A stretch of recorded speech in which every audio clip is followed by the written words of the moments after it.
low post, mid post, high post, Postgame sports.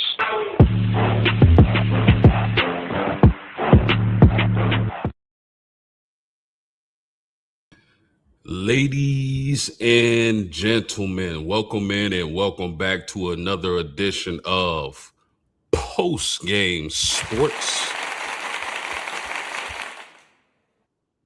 You know how we do it. Make sure you hit that like button, subscribe to the channel. We working, and I got a very special guest with me this evening. One of my boys, one of my homeboys from all the way back to elementary school. Always been a Notre Dame fan, always been a stand-up dude, always been doing great things for the community. Mr. Duke, how you doing this evening, homie? How you doing, sir? I just want to say, man, it's a blessing to be on the podcast. I see you doing great things. You've always been an astute fan of the game, a good man, good family man. Um, and your personal life and your professional life, you've always exemplified great character. And it's a pleasure being on this podcast with you, man, to talk some fighting Irish. Yes, sir. Yes, sir. I appreciate that big time, man. That means a lot to me coming from a guy like you.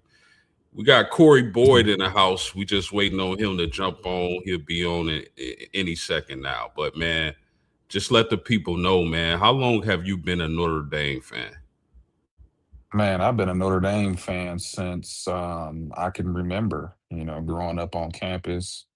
They used to run an NYSP program, which is the National Youth Sports Program. So, coming from the projects, they used to come to the community and pick up, at-risk youth kids like me, and we used to do sports camps during the Bob Davie era. So Bob Davie and Archie Denson used to do football camps with us. Um, and I remember Mr. Jordan, I was a knucklehead. So long story short, he took me under his wing. And whenever I got in trouble, he used to have me running laps around the whole campus next to his golf cart. So, just that's how deep it was. And I became a Notre Dame fan through that program where the university reached out and helped kids like me get through and make it. So, uh, that was my first time I went to a game was against Texas A&M. So that's what it is. Been a Yes, fan sir. ever since. Yes, Hmm. sir. Yes, sir. Definitely an astute fan, as you said earlier. Shout out to Matt Seuss in the chat. He said CB late as usual. Man, we gonna find him tonight, homie. He getting fined for this, for sure. We in them pockets. So tell how excited are you about this season, man?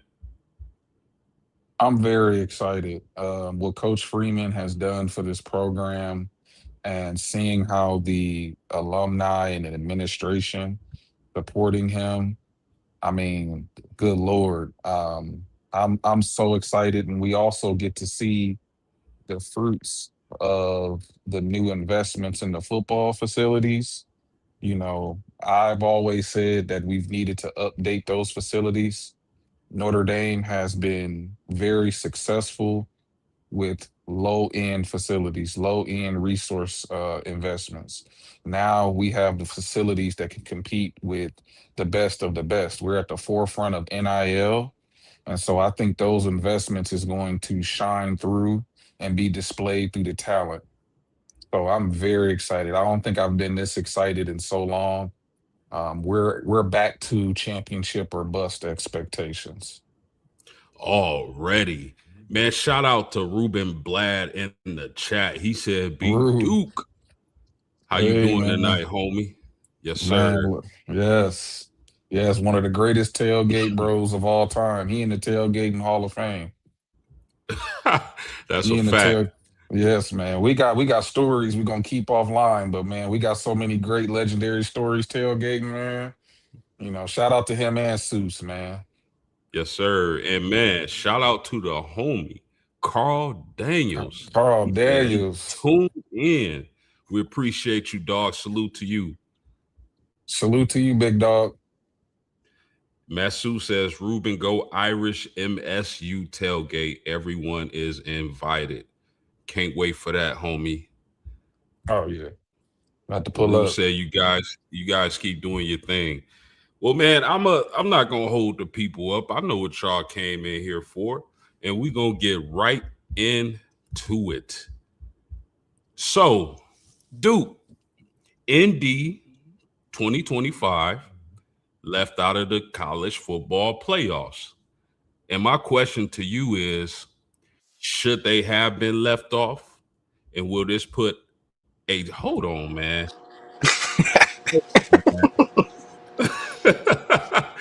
Shout out to the homie Made Corey. it. Boy, what it do, man? Not much, man. Just busy day. So I apologize. Yeah, no apologies needed, You man. good, We bro? just happy that you on here. And Mm. listen, if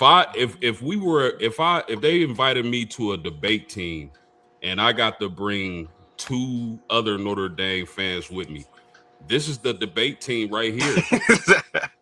Straight up, we not losing to no We other not fan base. we not taking no Nah. L's, man. Nah. Mm-mm. Corey, man. I'm so excited to see y'all. This is so dope. We got the homies in the chat. We got Ruben Blad. We got Matt Seuss. It's for We the got killer Carl, bees. the Killer Bee. we got Carl Daniels. Oh my goodness, man. We got the Chicks Dig the Irish. Salute to you, homie. I watched your live earlier. I appreciate you being here, my man. But I mean, I wanted to get right into it, if that's okay with y'all. And I'm gonna start with you on this, Duke. So we gonna pick up where we left off at. 2025, the Irish left out of the playoffs. And my question to you, Duke, is should they have been left out? And will this put a chip on their shoulder? Um, Absolutely, we should not have been left out of the playoffs. When you have a situation where, of course, you got the two G5 schools that's automatically in, I feel like the media tried to backdoor and cancel Notre Dame out for financial reasons with them and the NIL and being an independent. It was all politics. When you look at Alabama's resume and how they've lost so many games, and then you see how they get held to what -2 yards rushing in the SEC championship, they got completely dominated in their championship game. They tried to make it seem like it was us versus Miami of getting in when really it should have been between us and Alabama. And I mean, when you have guys like Urban Meyer and Nick Saban, when you got guys like that that's saying we should have been in, you can't tell me we was not one of the best 12 teams in the country. And so we absolutely got robbed. We should have been in, and I think we're gonna make everyone pay for that. No doubt about that, man. Shout out to Ruben back in the chat. He said, gotta leave no doubt that they name a starter at RB. I think it's gonna be Aeneas, but we Hmm. gonna get to the running backs. Hold that thought, Rube. Shout out to, man, I don't even want to butcher your name, sir, but how you doing tonight? CB, same question, my man. Should Notre Dame have been in the playoffs in 2025, and will this put a chip on their shoulder? 100%. They shouldn't have been left out. To me, it was all political. Like I hate to play that angle because everybody's gonna be like, "Oh, Notre Dame, you're not in a conference, you don't deserve it." But no, like it was like if you look back, they were the ACC was playing Miami versus Notre Dame 24 to 48 hours straight before, so that way they could leave that fresh in everybody's mind that they won. But I'll just to kind of go off of what Brandon said. They, I kind of knew I knew something was up when uh, Alabama like should have lost to Auburn. Like once I saw that they beat Auburn, I was like, I got a bad feeling about this because I was like, if Alabama loses, I'm not worried at all. But but yeah, so like to me that had a huge impact on that, and I don't think that they should have been left out because I mean, yes, we weren't playing the greatest teams at the end, but we're doing what we should have been doing. Like if you're that good of a team, we're beating teams by like 70, 60, 50, 40 points like each game. So and then to finish off the question, you said, will it have an impact this year? Absolutely. Like if you watched, I mean, you could just see it in Freeman's face when they got left out. He was just sitting there like in shock. So, and then the first thing he kind of was like, leave no doubt. And like that's all I've heard since then. So, I think they're gonna have a massive chip on their shoulder. Their schedule calls for like belt to ass every game. So it should be that way. But we'll get to that later. Yes, indeed. Yes, indeed. Those are some great takes, fellas. I definitely believe Notre Dame should have been in. Look, yes, we lost to A&M in Miami the first 2 games of the year. The two best teams on the schedule, no doubt about that. But we lost those games by a combined 4 points. Definitely shouldn't have lost to A&M. I think they blew a call. We blew a field goal kick or an extra point. The holding at the end. Oh my goodness. So, but then they run off 10 straight. And I don't care what level of football you're on. I don't care who it is. 10 straight wins in that fashion is impressive as hell. Absolutely. Shout out to Mr. Yates. They need to be in the conference. They play too many patsies. That's hilarious. Shout out to SEC. Don't worry. Same song and dance every year. But yet there's a couple SEC schools that have a more cupcake schedule than Notre Dame. But we're not going to talk about that. For sure. Shout out to SEC Shine. He said, don't worry, y'all don't play my Aggies this year. And I'm glad about that. For sure.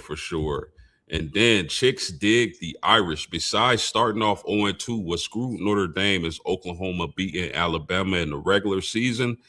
They got both of them in. Plus the ACC not sending Miami to the conference championship game.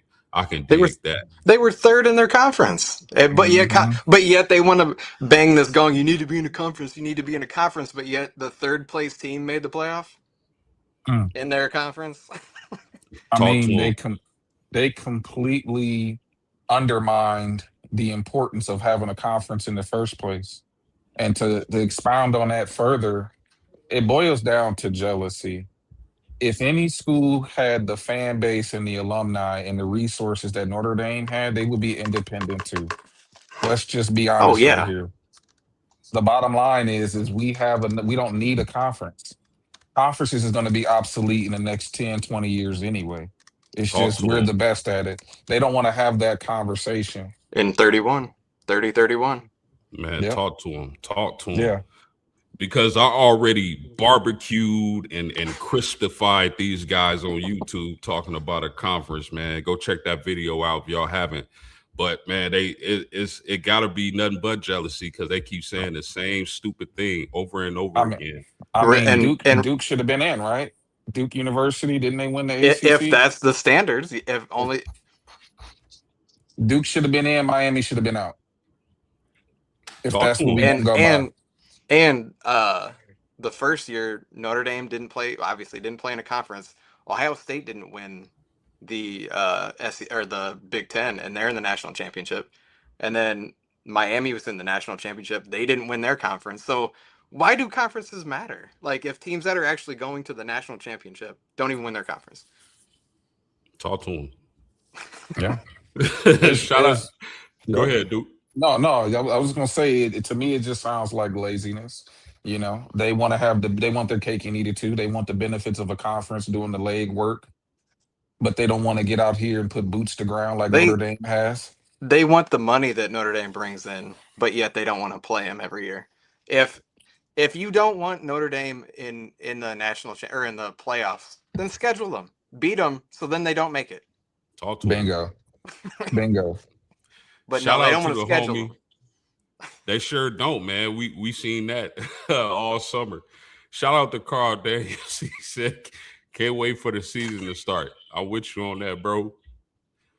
Ruben in the chat, he said, "Miami, I don't think has won the ACC since 2010." 10. Mm. Wowzers.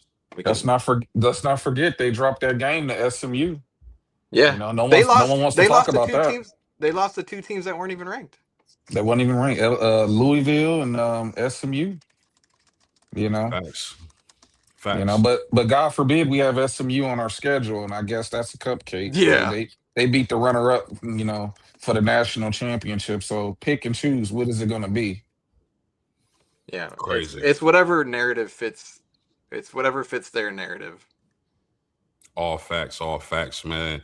Thank y'all for tuning in. Make sure y'all hit that like button and subscribe to the channel. So let's move on to our coach, because I remember talking to the both of y'all when Marcus Freeman was hired, and everybody was pumped about it. We all thought they made the right move. I'm so happy they didn't pick Luke Fickell, as he's been struggling at Wisconsin as of late. And we got them the first game of the season, but we'll get to that. So, Hey, CB, real I'm going to quick, start with you. real Yeah. quick to go off of Ruben. Yeah. Miami has never won the ACC title. Whoa. That's what I'm just fact checking it. They joined in 04. Their closest opportunity was in 25. This is they went 10-2 in the regular season, but missed the ACC championship playoff game on a tiebreaker. So the answer is no. Unbelievable. Their last championship was 2001 when they won the Big East. That's what Chicks Dig Irish just pointed out. He said Miami has never won the ACC. Actually, last time they won a conference championship was the Big East. Bro, the Big East been gone for so long. I think we was still in like middle or high school. Yeah. We was in high school. Yeah. Extinct. That's crazy work. That was like, yeah. I mean, they ain't won a conference since an extinct conference, man. That's insane, bro. No, what are we talking about? That conference does exist, but it's basketball only, and there's only like a couple teams, I think. Yeah, the football conference is nothing but bones. You gotta dig those up. Insanity. Yeah. But let's move on, man. So Marcus Freeman, like I was saying, we were all pumped about the hire of Marcus Freeman over Luke Fickell and guys like that. So I'm gonna start with you on this question, CB. Has Marcus Freeman exceeded your expectations as the head football coach, and where, if anywhere, can he improve? I think he has exceeded my expectations, because I was nervous when, like, they hired him only because he had no head coach experience. Not like that's that big of a deal, but we all know that Notre Dame is different. So that's what made me like slightly nervous. But once I started seeing all these recruits that he was bringing in, I was like, oh, we're straight. I mean, yes, he struggled the first couple games like of his tenure, but those days are long gone, and I don't think they're coming back anytime soon. Like this is a way different team. And yeah, that was kind of expected, right? His early season struggles. Yeah. What was the second part of the? Oh, I'd say any weakness. I don't even want to say it's like really a weakness. To me, it's just getting over the hump of winning a national championship. Like, you've gotten a taste of it. Let's get a national championship and then just keep rolling from there. 100%. And before I go to you, Duke, I like to call Marcus Freeman Soul Glow, man.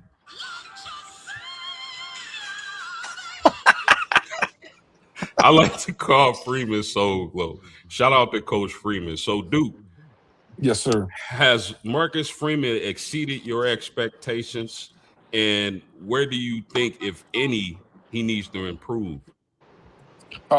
First question, I'm going to say he's exactly where I anticipated him to be. Anyone that knows me know the day that he walked into that locker room when he accepted the job and those players hugged him, I knew we were eventually going to be successful.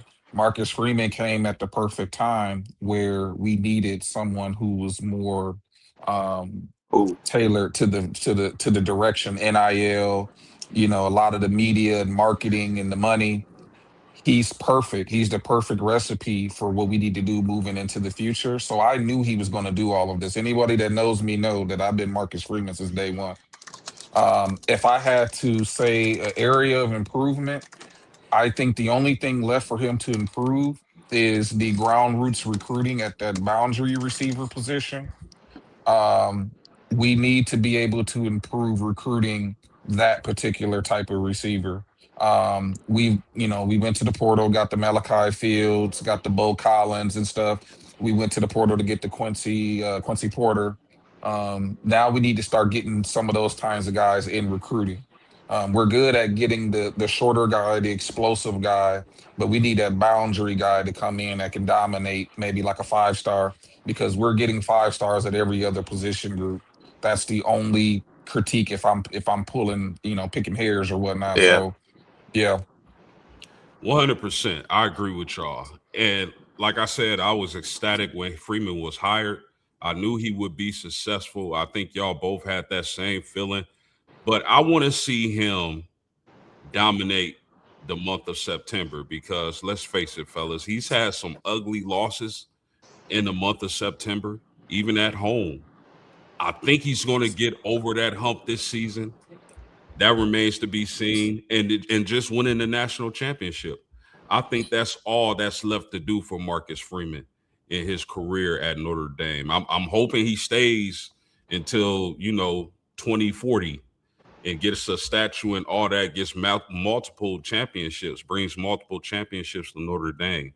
But I think so far, all he has to do is prove he can keep his team focused and not be upset early in September and ultimately get us that national championship. Any closing thoughts on this? Real quick, I want to add that I totally agree with you, but I no longer have that concern because based on what I can remember, this is the first time where he's coming into the season already stable at the quarterback position. When you Facts. look at when Riley Leonard came in, I think he was injured most of the offseason. And so he Hmm. had some catching up to do on the fly. So we started off slow with that. Last year, CJ Carr, first game ever at Miami, night game, as a freshman, and then turn around and play a good Texas A&M team. That's kind of difficult. You go before that, you got the Drew Pines and the Buckners. He never really had true stability at the quarterback position starting the season. And so it's going to be, I think that's going to be corrected going into this season. He did have Hartman. I think that was Yeah, his first year, Hartman. Yeah, but I don't think the receivers were that good. Like yeah.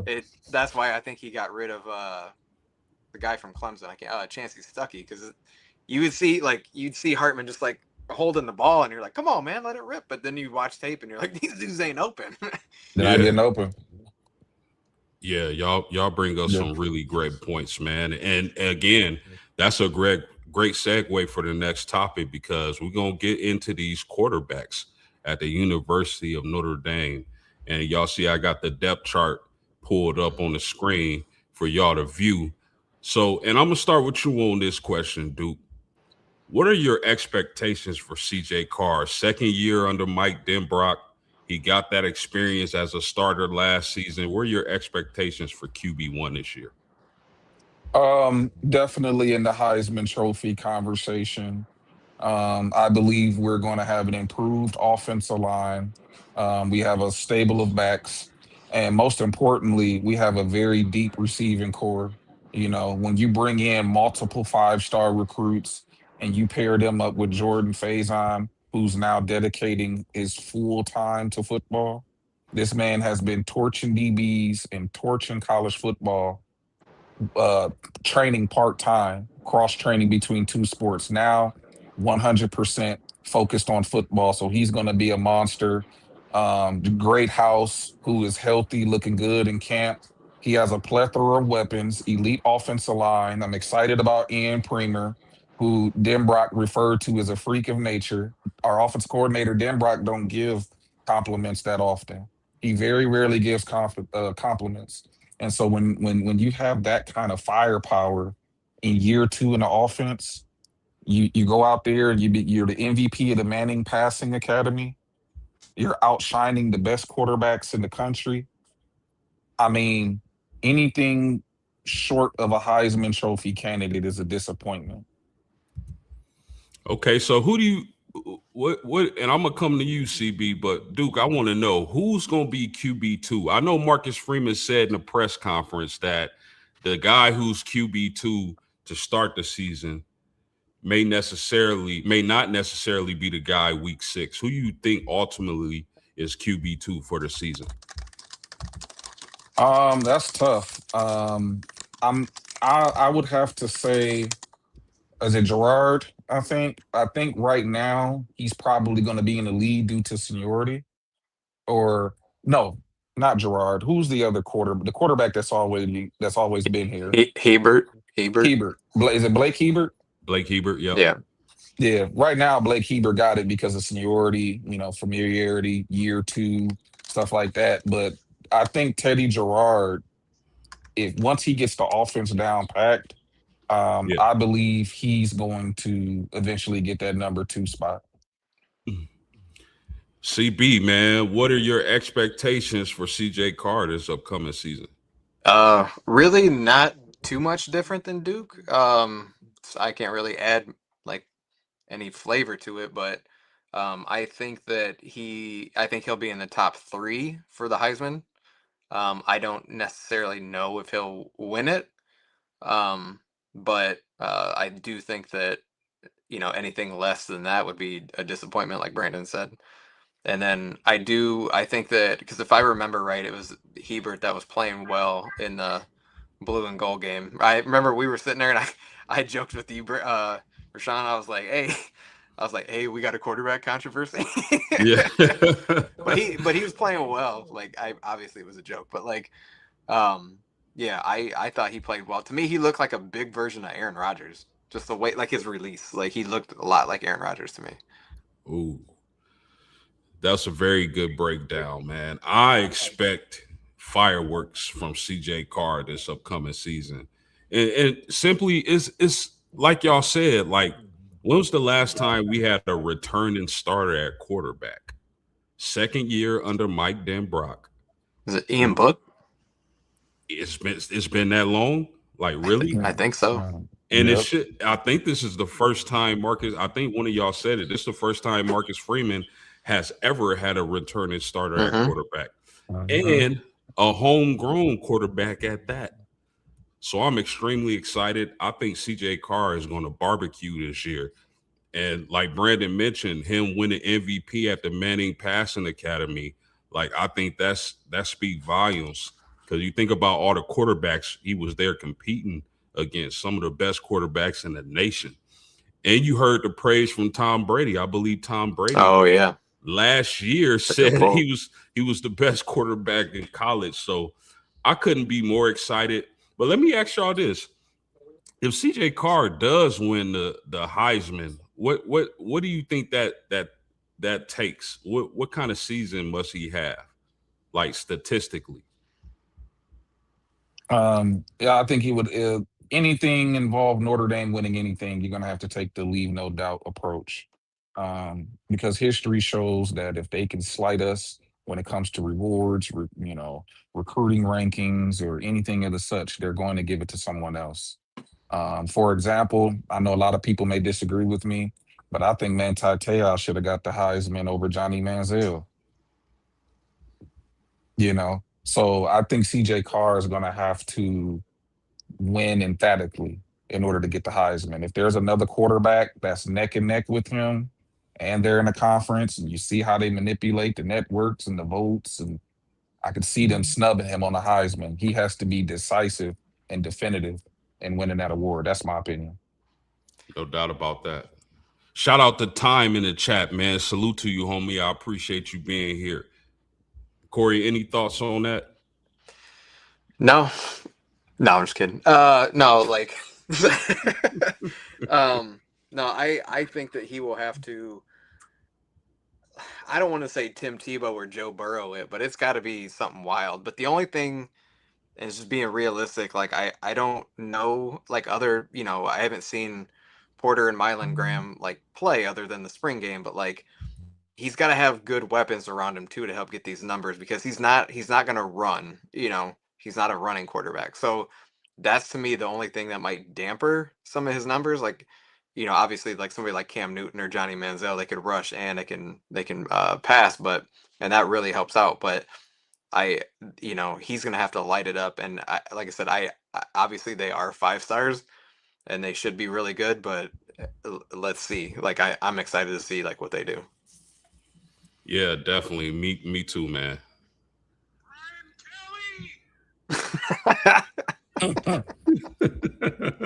Shout out to Brian Kelly, man. No. No shots out to Brian Kelly, then. Take it back. I'll take it back.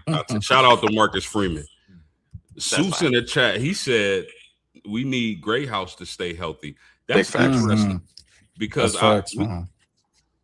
we gonna get to him, and I've been hearing some encouraging things about Jaden Greathouse that excites me. Time to Mr. Time back in the chat, he said my brother is right about Johnny Manziel winning that Heisman Trophy. Anytime they can take it away from Notre Dame players, they will.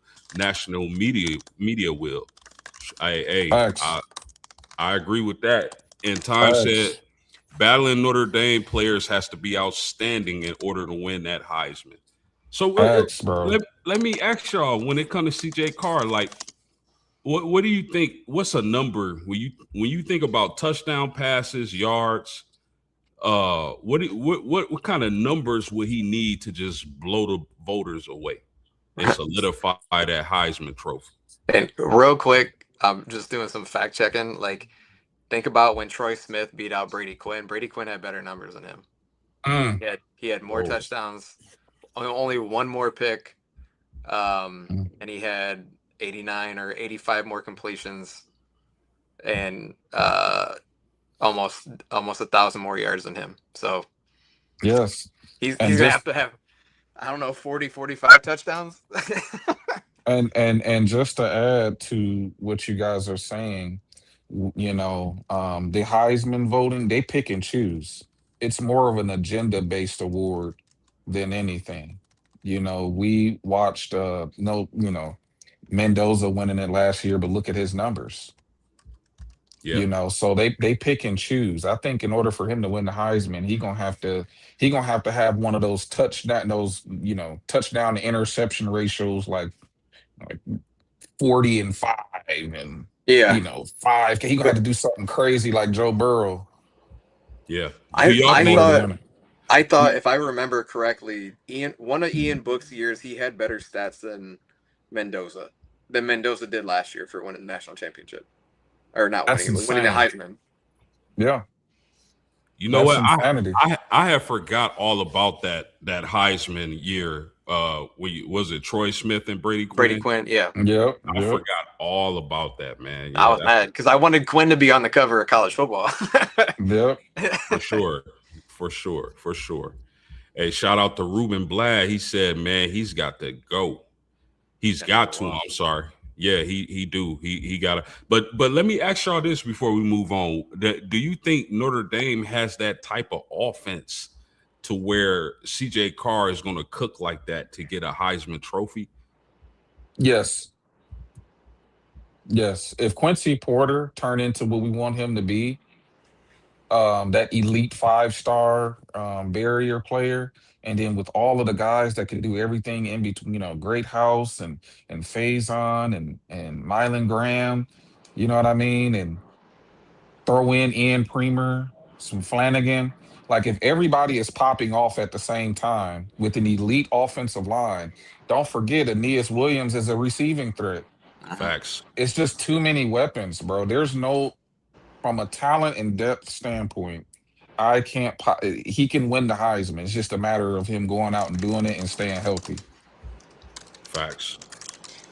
I think that I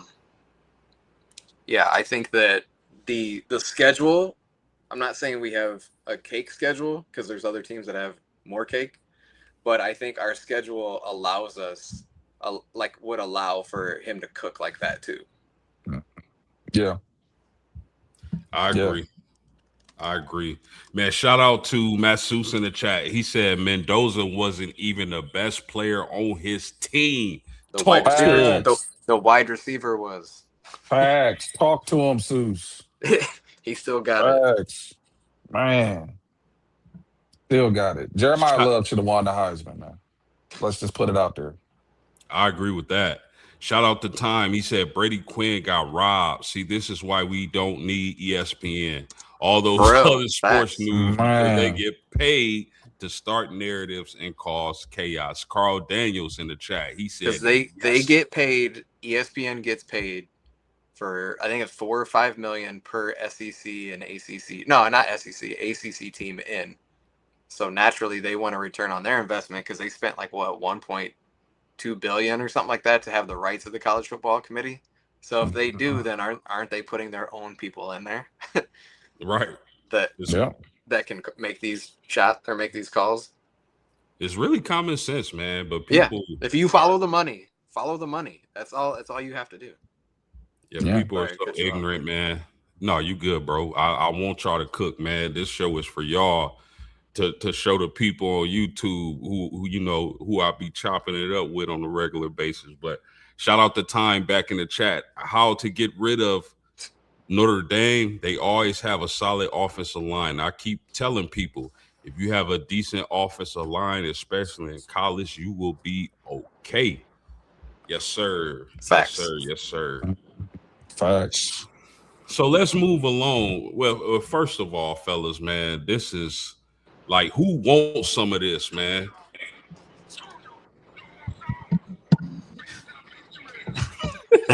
Not USC. who, Mm. who wants some of this? Not USC. Who else wants some of Debo? Hey, throw Texas in there too. You know, they trying to back out. Indiana backing out. Yeah. If Notre Dame was bad, no one would care about our Oh independence. yeah. Talk to him. Period. No one would care. It's the fact that we're a threat. And you know what, Duke? When we finally win that natty, that's what I want to see, man. I want to see everybody's reaction to that, especially opposing fan bases. Because if Man, they y'all going mad now, they mad Oh now. yeah. Wait till Marcus man, Freeman get the natty, man. man. If we get a natty, they gonna do a lockdown. Yeah. They gonna lock down. They're gonna be like, hey, we gotta. Mm-mm. They don't want that to happen. Who else wants Straight some of up. Freeman? Who else wants Who some else of wants some Freeman? facts? Well, who's Summer Freeman? Facts. Shout out to Time, man. He said, my pops always said, follow the money. It's not corrupt Mm. people are corrupt. Just follow the money. That's a fact, man. But let's move on to the next question I got for y'all. The running back move, the running back room. I'm sorry. And I'm going to start with you on this, CB. What do you think the running back room is going to look like? How you think that's going to shake out? And who do you think are the main guys in this running back room? Or do you think it's one guy? I think it'll be pretty comparable to last year because I feel like that's kind of the type of backfield that they're running where somebody gets most of the carries and then your secondary gets like 30% and then you have like who Aeneas Williams has been like 5% or the end of the game, or just situational. But I think that obviously I'm not too worried, to be honest with you. I mean, yes, there's going to be a fall off because you're losing two running backs that were from in your backfield that were first round picks. So obviously, like there's going to be some hurt, and people are like, well, boy, there's not like last year. Like, yeah, they're not. It's not the same guy, but I do think that I'm fine with Aeneas Williams. Like every time he got in, I mean, yeah, like I mean, if he was playing, kind of coming in like before halftime or whatever, he still produced. So it's not like he's a slouch. So again, like I think he'll get the bulk of the call or the bulk of the carries, and you're going to get Nolan James is going to be like the Jadarian Price, where he's going to get a lot of carries too. So that's kind of my take on that. How about you, Duke? How you see this running back room shaking out? I see Aeneas Williams starting, and I see Keedron Young really stepping into that two role. I was watching some film when he played against I think it was at Navy 2 years ago, and how he battered that defense. If he comes back fully healthy, I mean that 1-2 punch is brutal. and then Nolan James, and then I also heard them talking about Walton, and they was saying they got to figure out a way to get that kid on the field. They say he has the home run speed of the two guys we just lost in the draft. Nasty. So, I mean, the sky's the limit, but I'm really big on Kedron Young stepping back in for sure. Yeah, I like what I've been hearing about Kedron. I think Aeneas is gonna get the first crack at RB1 this year. And one of the things I know we were all at the blue and gold game. One of the things I found interesting was they were lining Aeneas Williams out wide and in the Mm. slot. And when I'm watching, I'm like, man, he doesn't like. If I didn't know he was Aeneas Williams, I would think he was a wide receiver. Like, that's how good I think he can be at catching the ball. But I like this whole entire room. A lot of people think, yes, we lost a freak in Love and Price, both freaks. We lost them, but how many teams have lost great running backs and then, here comes the next guy or the next two guys. So think of Alabama in the 2010s. It seemed like they always had a top, like either Heisman Trophy candidate or a top, like a first round pick.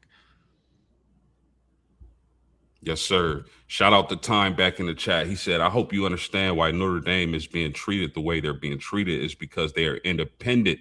That means you don't have to answer to nobody. Bingo. My goodness. That part. Man, That part. bro, I feel like Pinky on Friday, man. You say another word. Oh my goodness. But here's the thing, fellas. Isn't the goal to be independent?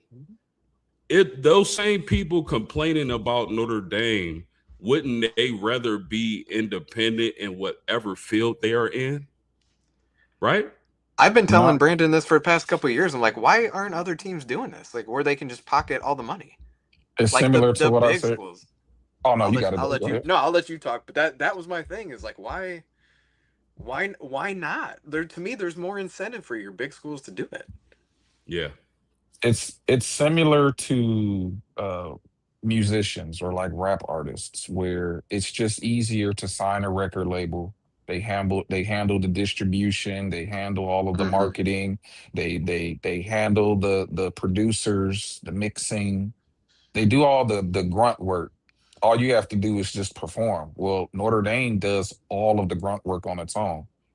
So it's not fun being an independent. It's like being an independent contractor. You start your own business, you eat what you kill.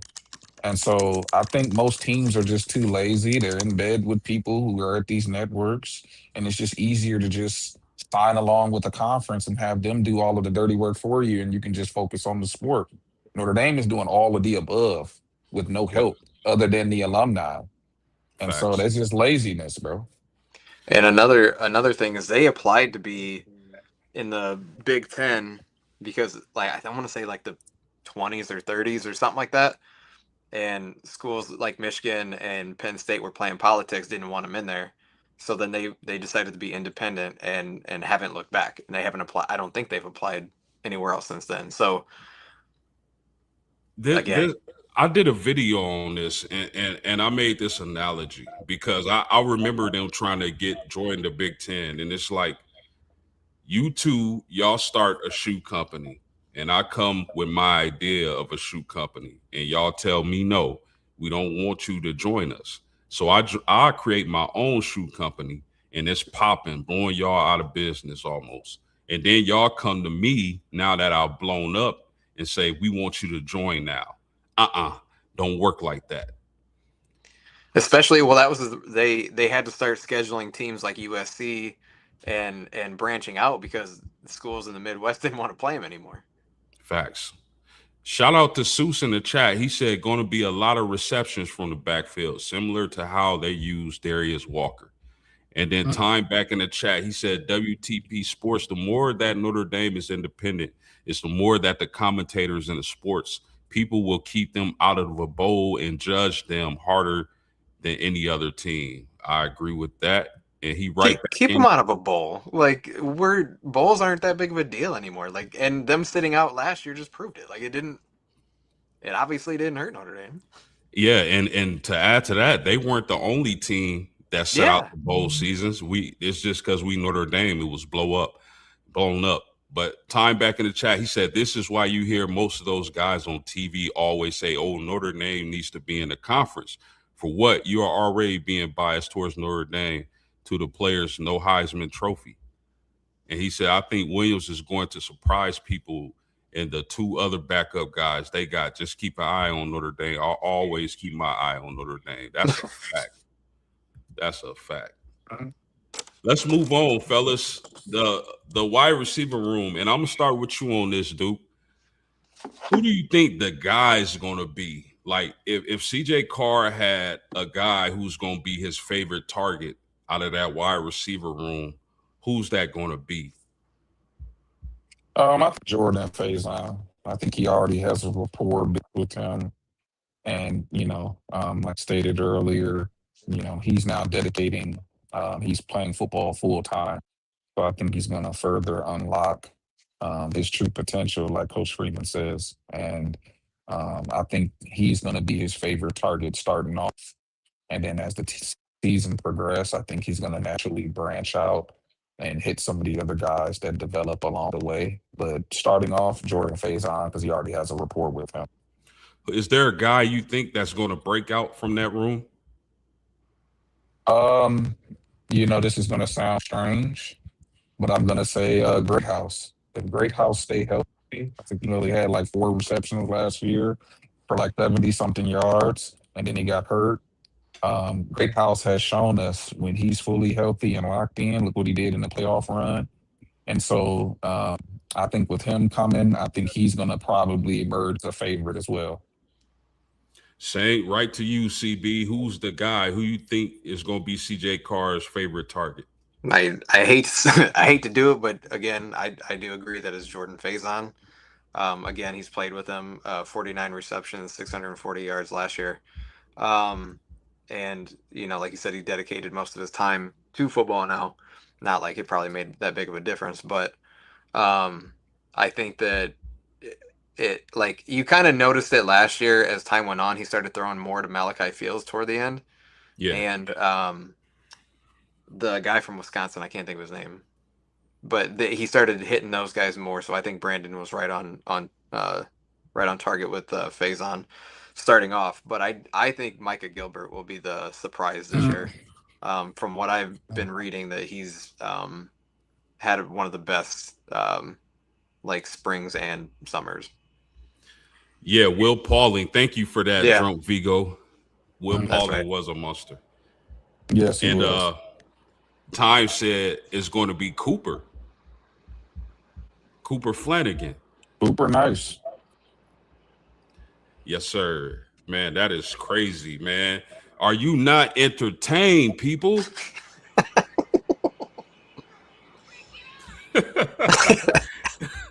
Yes.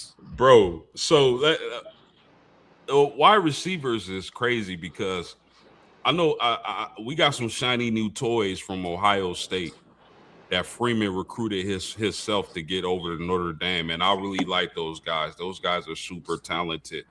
But, man, guys, I just keep thinking back to that 2024 national championship run and those plays that Greathouse was making, man, against Penn State and Ohio State. Where's that been? Like, I mean, obviously he was hurt last year, but he's got the potential to go off. And shout out to Duke, man, because I remember years ago, me and him calling our shots, and he called his shot on Greathouse. I called my shot on, what's the dude's name, man? He disappeared once he left Notre Dame. Rico Flores. Rico Flores. I called my shot on Rico, and it really looked good because that year he led the team in receptions. But then he transfers out, and Greathouse has a run like that. Fellas, I think if Greathouse can stay healthy, which he needs to prove he can, he's going to be a monster. I mean, the man could take over a game. Mm-hmm. Yeah. Like that, to me, if we can just get him in sync with Carr, with an elite passer, more time in system, he looks stronger. He looks more explosive from the tape I've been watching in camp. I mean, He's one of those guys. He has that Klay Thompson, uh, 37 points in a quarter type of ability where he'll just take over. I mean, I think his first spring game, didn't he have like 11 receptions, like 100 yards? Was that Hartman that was throwing it to him as a true freshman, like from Texas? He was already mature. Yeah. Great House is my guy if he stay healthy. Yeah, no doubt about that. Shout out to Time back in the chat. He said, "Hey guys, keep an eye out for Jonas Walton." Yes, sir. Yes, sir. A lot of good news coming out of camp about Jonas. That's a really good one. And Rube said, "I'm hyped up." Yes, sir. We super hyped. Man. We hyped with you, man. We gonna have to take it back to high school and start playing some Little John. You dig? Straight up. Okay, so guys, we've been through the quarterback position, running back, wide outs, and not tight ends, but let's get to the tight ends. And I'm gonna start with you on this here, Duke or CB. My bad, I forgot the order. But who's gonna be the guy or guys in the tight end room? Flanagan and Flanagan. I think these dudes are gonna pop off. Like he said in the chat, keep an eye on him because we always go to tight ends, and Carr wasn't shy about going to tight end last year. So we're still tight end you. We're still gonna be tight end you. 100%. Duke, what you got on the tight end room, homie? I'm really big on Ian Premier. You know, when our offensive coordinator says that he's a freak of nature and he's already, dominating reps and doing things like that, it's just hard for me to not be focused on him. I think it's going to be similar to the Michael Mayer and Tommy Tremble 1-2 punch. I think Flanagan, because he's such a great blocker. He can seal the edge. He's going to help out with the run game, and he also can receive. And then, boom, you got that elite playmaker Ian Premier. That 1-2 punch. I'm really liking them too. What you got, CB? Or you already went? Yeah. I'm sorry. No, you're good. I like the Flanagans. I love the Flanagans. I think they're gonna make a lot of plays. But we forgot about Ty Washington. I think Ty Washington is gonna mix in there and make a few plays too. But I think once we get further and further along the season, I think Ian Premier is just gonna take over, man. That's the number one tight end in the nation. That guy, it was comparisons to him and Brock Bowers, bro. Like, Yes. really. Did you see his basketball film? I saw him on YouTube dunking on people, bro. I saw the light, man. I'm like, what? I just, man, I don't see how you keep a talent like that off the field, man. I just don't see it.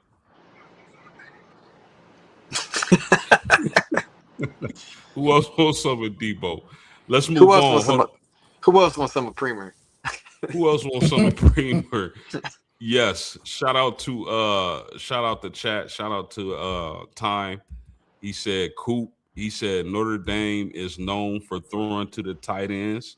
And then Ruben back in the chat, he said, "You remember when the Irish came back and won the Bourbon Bowl?" Yes, indeed. I do. And shout out to Time. He said, "When you have two-headed monster of a tight end and a solid offensive line, you're okay in my book. That really helps the pass rush, and those are helps against the pass rush." I think he meant to say. For sure. I agree with all that. So, guys, man, what do you think about the offensive line, Duke? And I'm gonna start with you.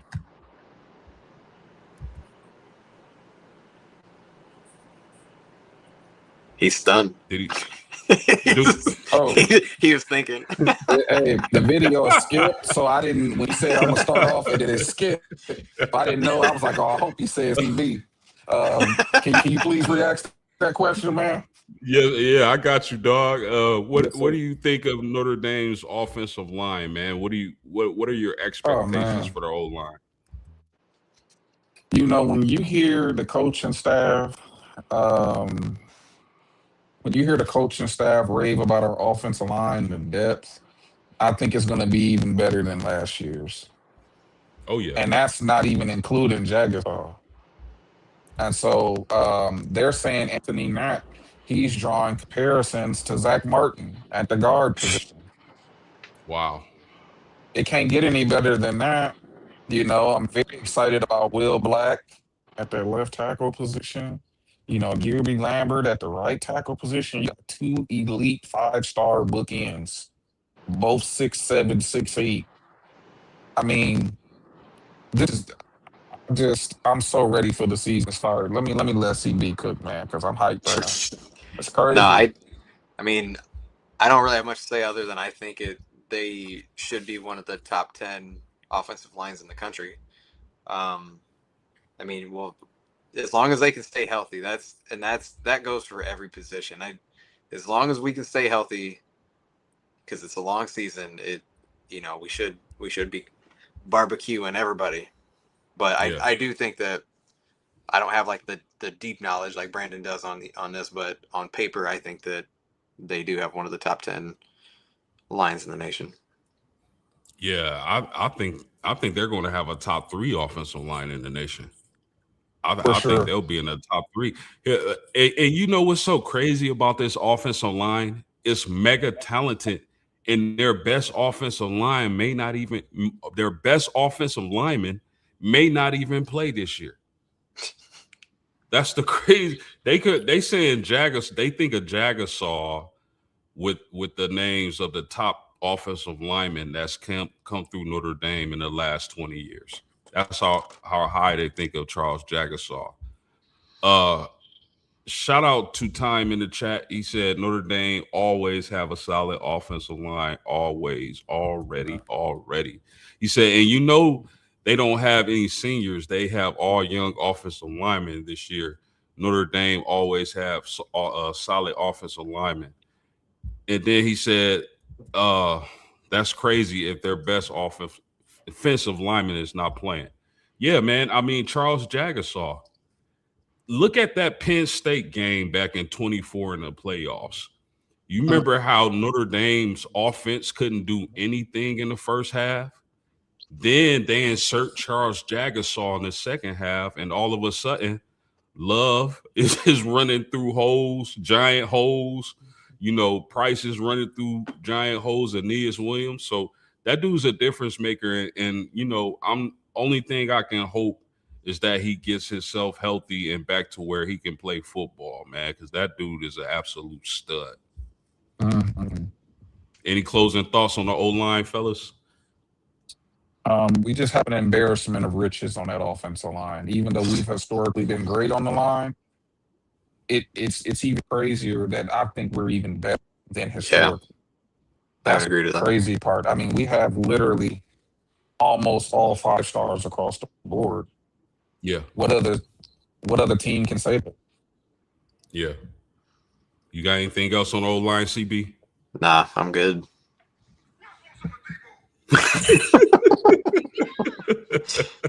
Hey, that's what Jagasaw said when he came in the playoffs. Yeah. Man, as soon as he said, "Who wants more Debo?" Hey, he said that to Abdul Carter, man. Man, Abdul Carter ain't gonna make sense. Straight up. For sure, man. Shout out the Time, man. He said Notre Dame going to be dangerous. They didn't have that many seniors last year on the offense. Let me tell y'all something about Notre Dame's roster, period, and especially on defense as we get into the defensive line, right? All our starters and contributors played in that national championship game run. The whole play, all those guys contributed in that playoff. And all those guys are going to be starters or major contributors this year. I think they returned like 90% of their production, if I'm not mistaken. And I got the stats pulled up. But shout out to Ruben Blad, man. He said it should be a great line. And then artistically incredible. What a name. Says, sup, fellas. How do y'all feel about BYU game? It could be the biggest game for BYU in a long time. We're going to get to the schedule. Stay with us. Stay tuned. Stay locked in. I was ready to go off too. We gonna get into the schedule. I know you ready. I know you itching, but we got to get to these rooms, man. We got to finish out the defensive rooms, and we can get to the schedule. Defensive line. I'm gonna start with you, CB. What do you? We know they win the transfer portal. They got Tion Gray and Francis Brew. I think Francis Brew is gonna be an absolute stud. But what do you make of the defensive line, and how good can they be this upcoming season? I think from what I've read, Francis Brew, they said that he came in and he's already a leader. And then didn't he come to Notre Dame to be with the coach because that dude came from the Colts or something like that? I mean, correct me if I'm wrong. But he wanted to play for that coach. So Charlie Partridge recruited him to Pittsburgh. Yep, that's right. So, but yeah, him and Keon Keeley too. I know he didn't like shine at Alabama, but he's still a big body, man. And if he comes here and puts in the work, I feel like their defensive line is just dumb. Like they're the type of team when you play NCAA, you want to be the end, so because you can just rush because ain't nobody gonna stop them. Yeah, I remember doing that with Freeney and Mathis back in the day in Madden. Carlos Dunlap. Oh man, from Florida, right? Yeah. Yes, sir. Yes, sir. Duke, what you got on the D line? What's your expectations, man? How good can they be? Out of every position group, I'm most excited about the D line. You can't win a national championship without a dominant D line. When you do your homework, you'll see the Georgia teams, the Alabama teams, often the teams that's having multiple first round picks on the D line. And if we can unlock, Ubakar is already headed to the first round. All he has to do is just put in the work. But then you combine Bryce Young and Keon Keeley in the rotation with Anya and Rewu, we have monsters. Monsters. Our twos and threes are monsters. And then when you hear reports about a freshman coming in, taking over reps and making impact plays, I'm so excited about the defensive line is probably going to be the reason we win the national championship outside of CJ Carr. Facts. Shout out to Time. He said, I believe that defense is going to be flying. Notre Dame's defense is going to be flying around 1,000%. That defense, I mean, again, all that those guys were making plays throughout the playoffs in 2024 and in the national championship. This is their team now. They were asked to step up young. A lot of those guys, first, second year players back then. This is their team. Think about all the experience they have through the years, making it to the national championship, being left out the playoffs after running off 10 straight. Bro, this defense is going to be super scary. Rube said, I thought Freeman said he would be back on the line. Who you talking about, bro? Let us know who you talking about. Y'all got anything else on the defensive line? No, it's going to be stupid. Nah, man, I think we have multiple first rounders in rotation. I think we're gonna be great. Ooh-wee. Hey, when was the last time we had a first rounder on the D line? Ooh, man. I'll look that up. Bryant Young. Bro, are you kidding me? Corey Minor. No. Was it No, Tuck? Tuck was like you said round. first rounder. You said first round. I don't know if he was he first round? You said Tuck was first round. Yeah, when last time we got a first round pick on the D line? Foskey wasn't, Tuck wasn't. I'm thinking about Brian Young, like CB said, man. It got to be Brian Young. Wow. Ronaldo win. No. Yeah, Ronaldo win. 97. What? Tuitt was second round, and Okwara was third round. Yeah. Unbelievable. Let's talk about the linebackers, fellas. What do y'all think? I'm gonna start with you, Duke. What do you think about the linebacking core at Notre Dame? Man, again, So much incredible depth. I mean, Coach Freeman has turned. I mean, I'm gonna go off on a limb and just say we're about to be linebacker you. Period.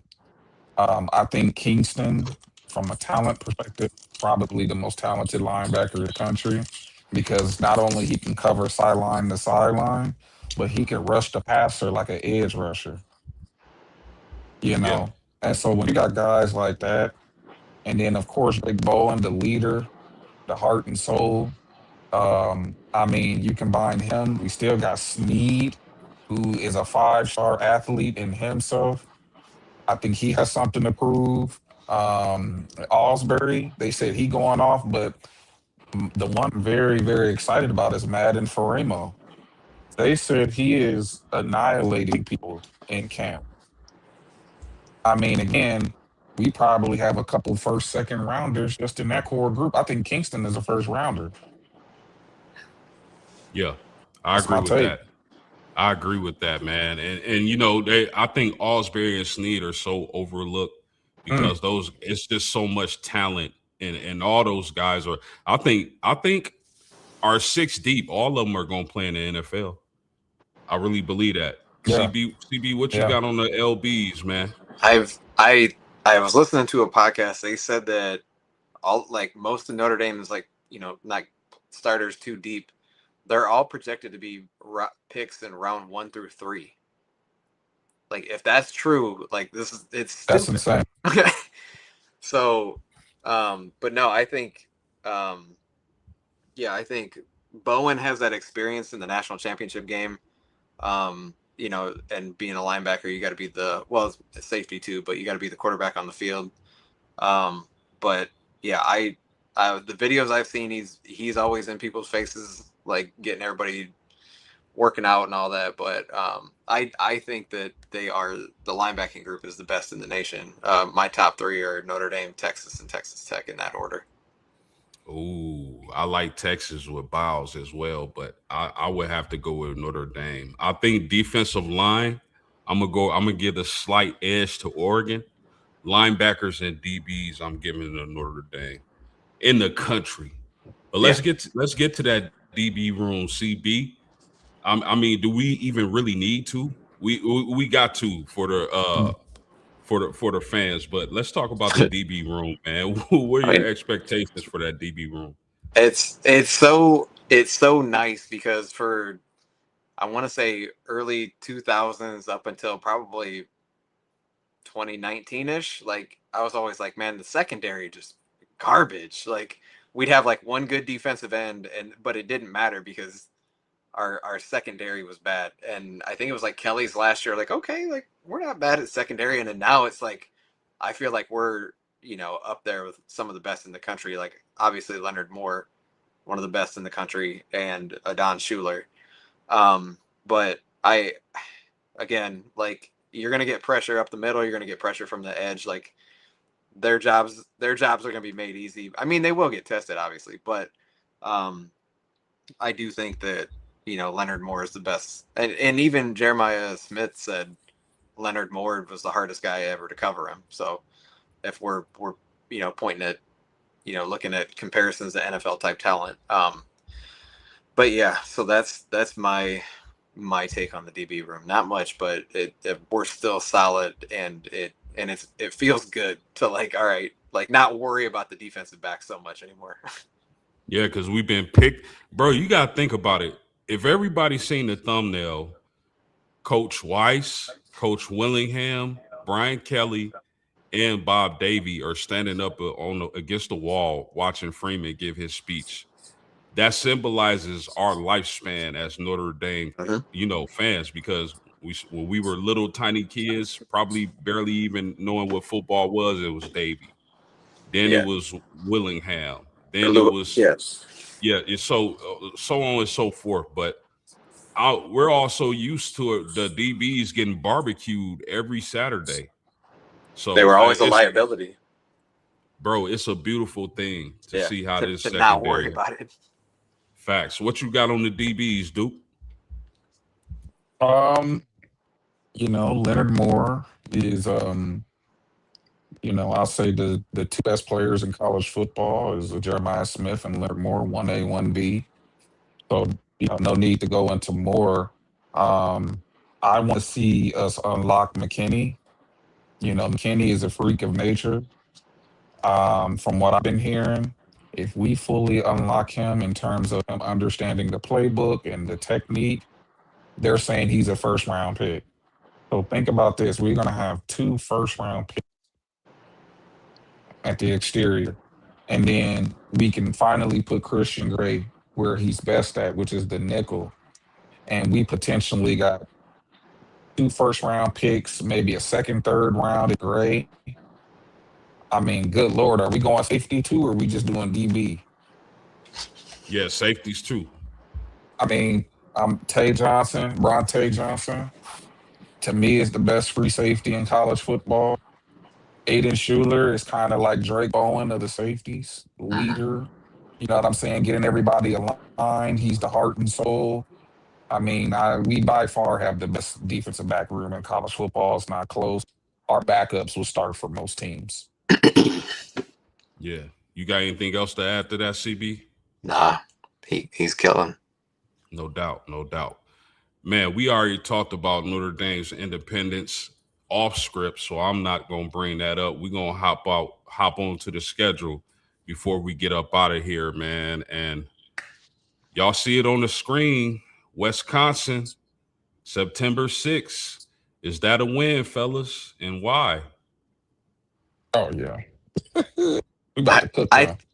I think I will win, but I think it'll be tougher than what we think it would be, like, or what a lot of people think it would be. Like, I'm not saying it's gonna be like 24-17, but like, like, I feel like there's gonna be some bumps, and like, I feel like Wisconsin should be a little bit better than last year. I know they weren't very good, but I think that it'll be a tougher game. But I'm not worried about it. But I do think it'll be like, hey, what's going on here? For a little, like, for maybe the first quarter, just the jitters and all that. But I'm not too worried about that game. You got anything else on Wisconsin, Duke? I agree. I mean, I think we're gonna win comfortably. Got you. I also think we're gonna win comfortably. Rice. I mean, we got to, because if I say should we talk about this, I would have said the same thing about Northern Illinois last year. But what's gonna happen September 12th, fellas? Win. That's not even gonna be. That's the home opener. Yes, sir. As Oh will yeah. win. Oh yeah. Yeah. I mean, we gonna be cooking some rice that second Rice, game of the season. rice It's gonna be aroni. rice aroni. What about Michigan State, September 19th, fellas? Not worried. I think Michigan State might be good in a couple years, but I don't think they're gonna have it this year. Fitzpatrick is a good coach, because I mean, he always gave Notre Dame in the Brian Kelly era tough games with Northwestern with less talent, but I do think that obviously it's gonna be a win, but they're gonna be better. They'll be better, but I'm not worried. Yeah, facts time. I agree. So at Purdue, anything to see here?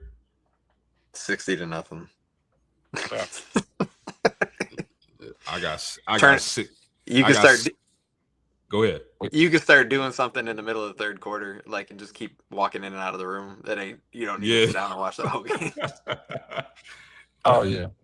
Yeah, we're gonna take that big drum home with us. We're gonna beat them so bad. Yeah, man, that stadium gonna be bare. Or all Notre Dame fans. Yeah. Yep. So at NC, man, they traveled to Chapel Hill on my daughter's birthday, October 3rd. Bill Belichick got anything? No, No. no, not enough talent. Funeral music. Yeah. Yeah. They're an embarrassment. No. Yeah. I haven't really paid much attention to them. I mean, I think if the only reason this game is close is because Bill Belichick's got something up his sleeve, but I think talent's gonna take over in that game. For sure. Stanford, October 10th. Win. Man, Win. Now easy. this. Go ahead. Go ahead, Duke. Oh You no, I said was saying easy money, easy money. He easy hates money. Stanford. Stanford was playing a little dirty last year, that last Yeah. game of the season. So Yeah, I man. hope they barbecue their ass too. Man, Real quick, when he put that knee in Love's ribs, man. yeah, because I was hoping he was gonna go off for like 300 yards and win the Heisman, and then he did that, and I'm like, he ain't even gonna play. Yeah. But it's crazy to like go back to like thinking about like when Stanford had Shaw and Harbaugh, like how good they were, and like you look at it now and like they barely look like they put 100 people in stands. It's wild. Bro, this is why I can't stand these idiots who just say, oh, Notre Dame has a soft schedule. Bro, look at these teams. There was a point where the majority of these teams on this schedule were elite, and they probably were elite when they made this damn schedule. But October 17th, fellas, now this is where, the competition rises, because me personally, I think BYU is going to win the Big 12 this year. So Notre Dame travels to Provo to play BYU. We got this game because USC snaked their way out of the schedule. So what do you guys think is going to happen at Provo? I trust Marcus Freeman in big games. I think back to the Texas A&M game a couple of years ago, hostile territory, night game. This is where Freeman shines. We're going to be mentally tough as long as we're healthy and CJ Carr is upright. I think the game is going to be too big for BYU. We about to stimulate their economy. They straight up. We about to bring in the most money. Where they in the state of Utah? Yeah. Everybody gonna know where BYU play at because we about to play them. Yeah. So we giving them a stimulus package. Be ready for that game. I say dub. I don't know. Like I'm not worried about BYU. Like I don't think their quarterback is that good. Like I'm watching him play, like he's more of like a running back that can pass. I don't know, and that's a very small sample size that I saw. So if I could be completely wrong, but I was just like, what? I mean, I don't know. I'm not worried because by then we'll have 5-6 games under our belt, and usually we're gelling by this time. So again, and they'll be up because this is a big game, and I'm assuming BYU will be ranked by then, or will Yeah, I think BYU. Go ahead. Oh no, my bad, bro. No, they're a tough team. So I don't want to disrespect them. They're gonna play hard, but talent. It goes back to the talent. I mean, their best player, I think, is their run back. I forgot his name, but LJ Martin. LJ Martin, yeah, he nice, but just like CB said, man, the quarterback is Bachmeyer, right? Is it Bear? Bear Bachmeyer? Bear Bachmeyer. Yeah, man. And they're preseason number 15. BYU. Well, got put them on a resume, man. What Navy, October 31st, what y'all got, man? I think a lot of people, they don't realize how tough Navy is to prepare for. And Navy can pop you if you're not ready for that offense that they bring. What do y'all think happens October 31st? Again, I go back to talent. I mean, even if it's a tough game, they, like the Charlie Weiss era and Brian Kelly era, I feel like they used to struggle with Navy because in my mind, I'm like, they're not that good. And then we're like, why are we tied going into halftime, or why are we down? But I don't feel that way anymore, and I'm not worried about Navy.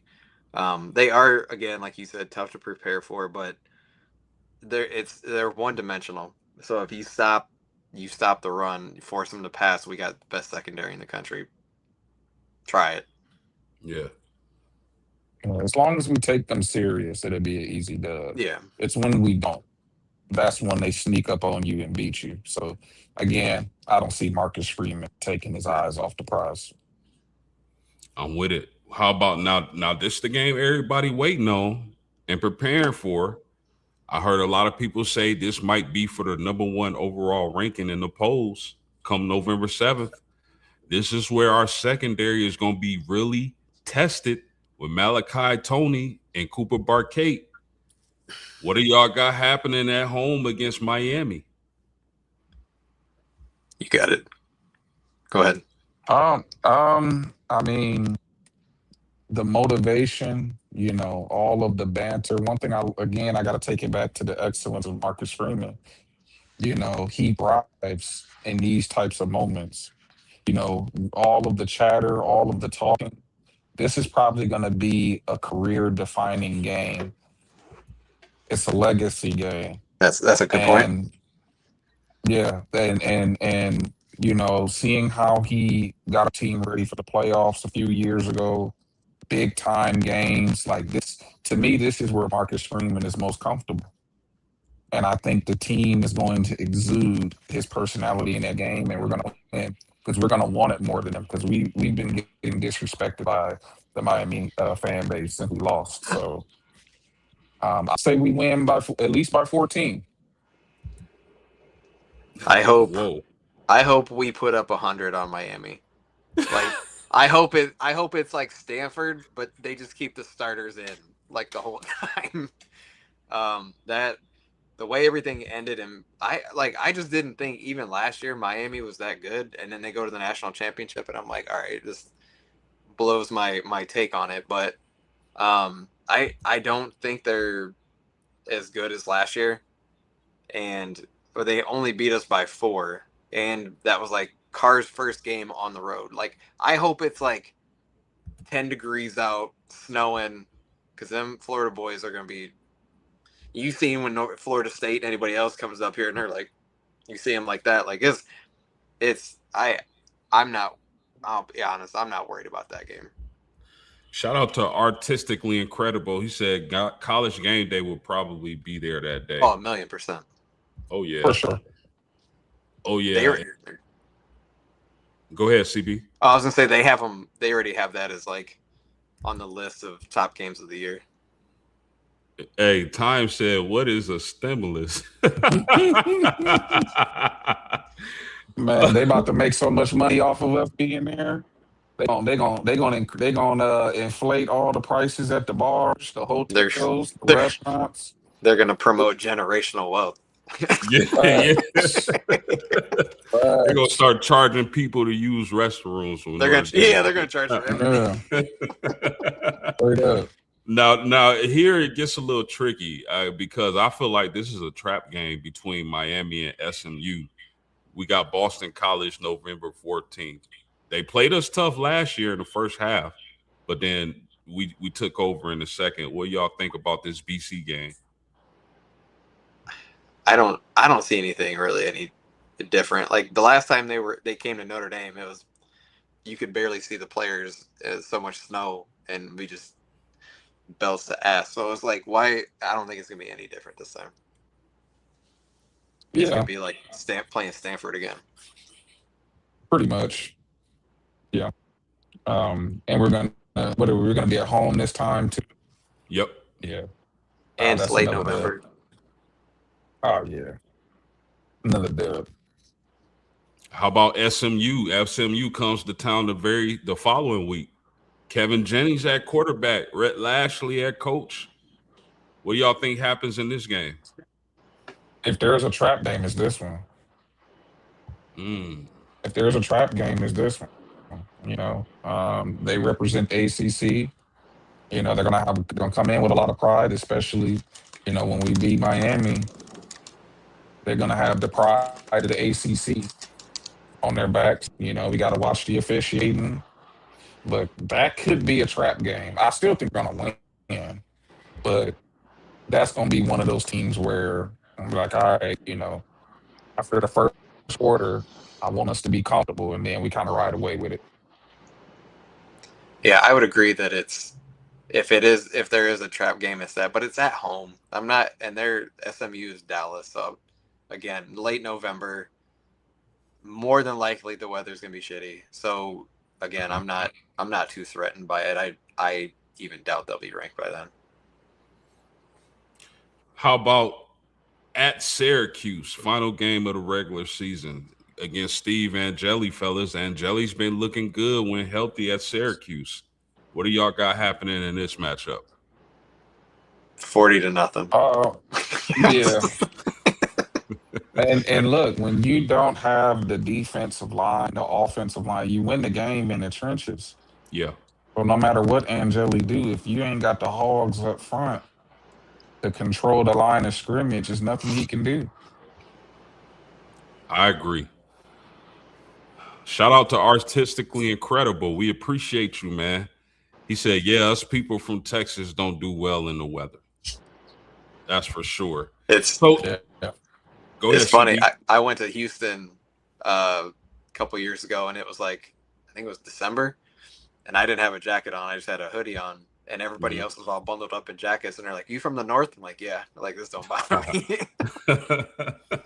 Yeah, and you know, one thing to think about, Miami doesn't win at Notre Dame Stadium.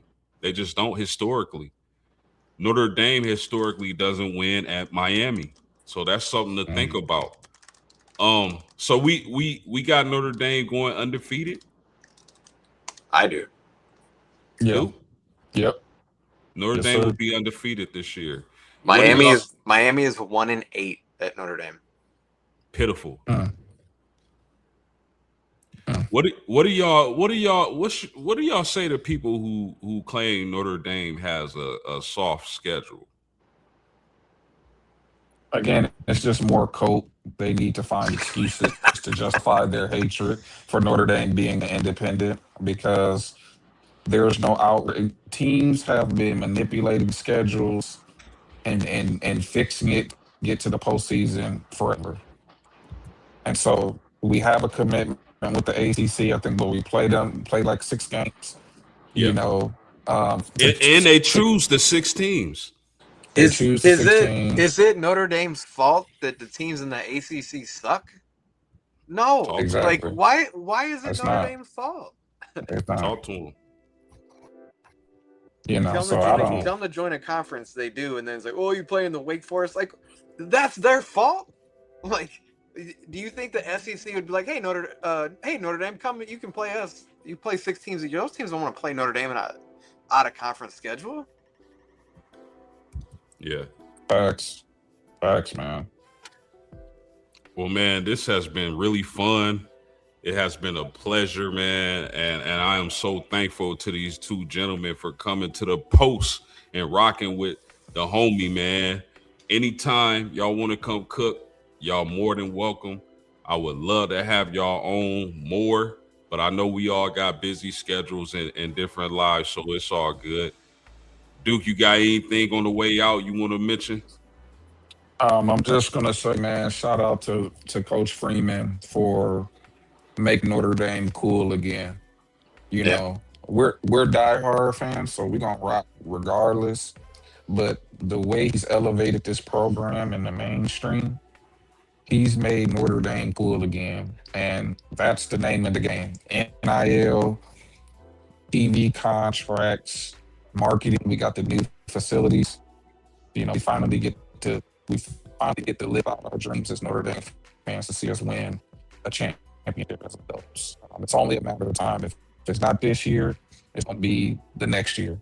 I say we at least get 1 or 2 in the next 5. That's my take.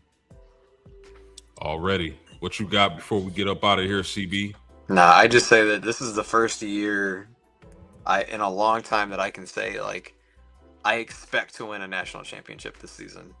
Like, in the past, it's always been like, we got a shot, if we play well, or, we don't start slow, or, the Brian Kelly teams show up with, deer in headlights, those type of things. Like, if those things don't happen, we got a shot. But, like, top to bottom, this is the most complete team we've had since I can remember. So I'm just really looking forward to the season. And like I said, I'm not worried about the schedule. Like you said, just win your games and everything will play out the way it's supposed to. Man, I appreciate y'all, but we about to get up out of here. For Duke, for CB, and myself, Postgame Sports, we out of here. Peace. Low post, mid post, high post. Postgame sports.